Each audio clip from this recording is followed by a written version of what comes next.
सोचो एक सेकंड के लिए, अगर मैं तुम्हें बताऊं कि साइंटिस्ट ने एक ऐसी चीज डिस्कवर की जिसके बारे में जानने के बाद उन्होंने खुद कहना शुरू कर दिया, काश हमने ये कभी ढूंढा ही नहीं होता।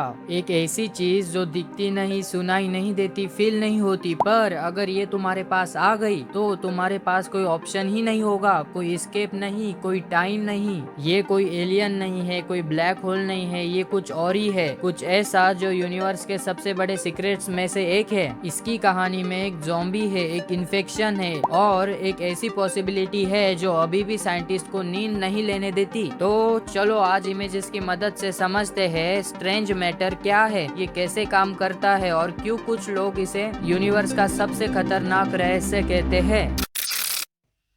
पहले तुम्हें एक चीज समझनी होगी, तुम्हारा हाथ, ये टेबल, ये हवा, सब कुछ एटम से बना है और उन एटम्स के अंदर एक न्यूक्लियस होता है जिसमें होते हैं प्रोटॉन्स और न्यूट्रॉन्स। अब ये प्रोटॉन्स और न्यूट्रॉन्स भी किसी चीज से बने हैं जिनका नाम है कॉर्क्स, और ये कॉर्क सिर्फ दो तरह के होते हैं, अप कॉर्क और डाउन कॉर्क। बस इतने सिंपल है। दुनिया की हर चीज की नींव पर यूनिवर्स के कुछ कॉर्नर्स में जहाँ प्रेशर इतना ज्यादा होता है कि हमारी कोई भी मशीन उसे मेजर नहीं कर सकती, वहाँ कुछ अलग ही होता है। न्यूट्रॉन स्टार्स, ये वो स्टार्स है जो इतने कंप्रेसेड होते हैं कि उनका एक चम्मच भर मटेरियल धरती पर लाओ तो वो 1 अरब टन होगा, और इस प्रेशर में अप और डाउन कॉर्क टूट जाते हैं और एक तीसरा कॉर्क जन्म लेता है, स्ट्रेंज कॉर्क। और जब स्ट्रेंज कॉर्क मिलते हैं बनता है स्ट्रेंज मैटर।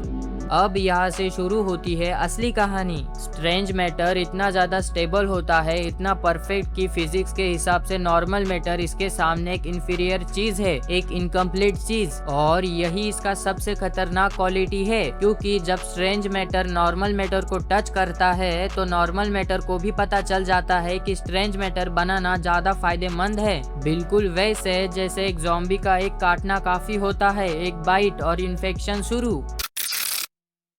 अब सोचो एक पार्टिकल, एक अकेला छोटा सा पार्टिकल जिसे स्ट्रेंजलेट कहते हैं, इतना छोटा कि तुम उसे देख भी नहीं सकते, वायरस से भी छोटा, और ये अर्थ से टकरा जाता है। बस एक सेकेंड के लिए आंखें बंद करो और सोचो, पहले वो एक एटम को इन्फेक्ट करता है, फिर वो दूसरे एटम को, फिर वो दूसरा एटम तीसरे को। कोई अलार्म नहीं भेजेगा, कोई वार्निंग नहीं आएगी, तुम्हें पता भी नहीं चलेगा। ये इन्फेक्शन अंदर से शुरू होगा, अर्थ की कोर से, और धीरे धीरे ऊपर की तरफ आएगा। हर एटम कन्वर्ट होता जाएगा, हर मॉलिक्यूल खत्म होता जाएगा। तुम्हारा घर, तुम्हारा शहर, तुम्हारे लोग, सब कुछ एक एक करके स्ट्रेंज मैटर में बदलते जाएंगे। और अर्थ जो अभी 12,700 किलोमीटर वाइड है, सिकुड़ते सिकुड़ते एक फुटबॉल स्टेडियम जितनी रह जाएगी, पर उसका वेट वही रहेगा पूरी अर्थ जितना, एक गरम डेड सुपर डेंस बॉल। कोई एक्सप्लोजन नहीं होगा, कोई ड्रामा नहीं, बस खत्म। और सबसे बुरी बात क्या है, इस पूरी प्रोसेस में फिजिक्स का एक भी नियम नहीं टूटा होगा, ये सब बिल्कुल लीगल होगा यूनिवर्स के नजारों में।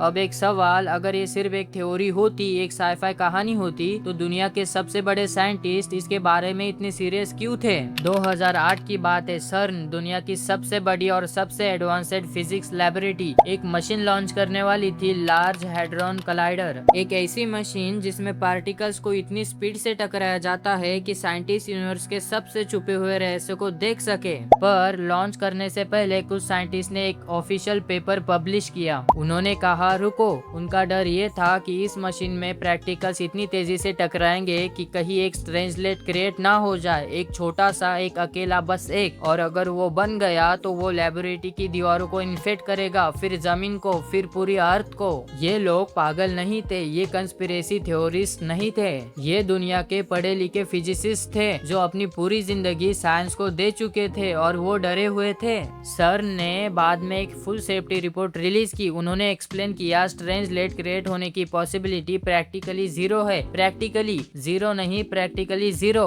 और उस एक वर्ड ने प्रैक्टिकली कई रातों की नींद उड़ाई थी।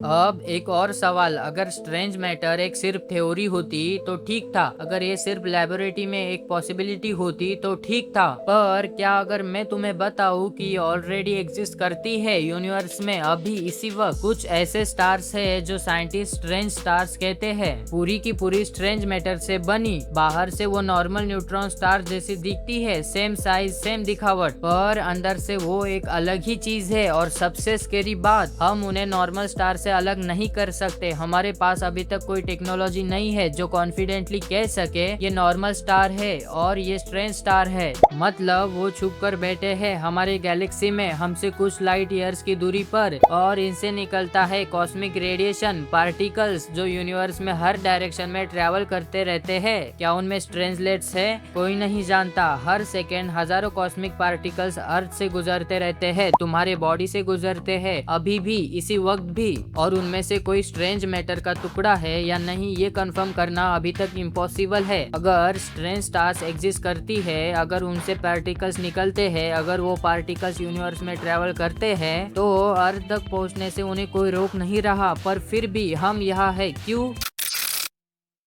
यही सवाल है जो साइंटिस्ट को रात को जगा के रखता है। अगर स्ट्रेंज स्टार्स एग्जिस्ट करती है, अगर स्ट्रेंज लेट्स ट्रेवल करते हैं, अगर अर्थ उनके रास्ते में है, तो हम अभी तक क्यों है? और इसका जवाब शायद यूनिवर्स ने खुद दिया है। साइंटिस्ट का एक ग्रुप कहता है अर्थ एक कॉस्मिक शील्ड के अंदर है। सोचो 4.5 बिलियन साल, 4 अरब 5 करोड़ साल ये प्लेनेट घूम रही है। इस पूरे टाइम में हजारों कॉस्मिक इवेंट्स हुए, एस्ट्रॉइड्स आए, रेडिएशन आए, सोलर स्टॉर्म्स और स्ट्रेंजलेट्स। अगर वो आए भी तो कुछ साइंटिस्ट का मानना ये है कि वो इतने अनस्टेबल होते हैं स्पेस की कंडीशन में कि वो अर्थ के एटमॉस्फेयर में आते आते डिसइंटीग्रेट हो जाते हैं। कॉस्मिक रेज का प्रेशर, मैग्नेटिक फील्ड का प्रोटेक्शन, एटमॉस्फेयर की लेयर्स, ये सब मिलके एक इनविजिबल शील्ड बनाते हैं। पर ये शील्ड परमानेंट नहीं है। यूनिवर्स एक जगह नहीं रहता। स्टार्स मूव करते हैं, स्ट्रेंज स्टार्स मूव करती है और हमारी गैलेक्सी में उनकी एग्जैक्ट पोजीशन अभी भी अननोन है। तो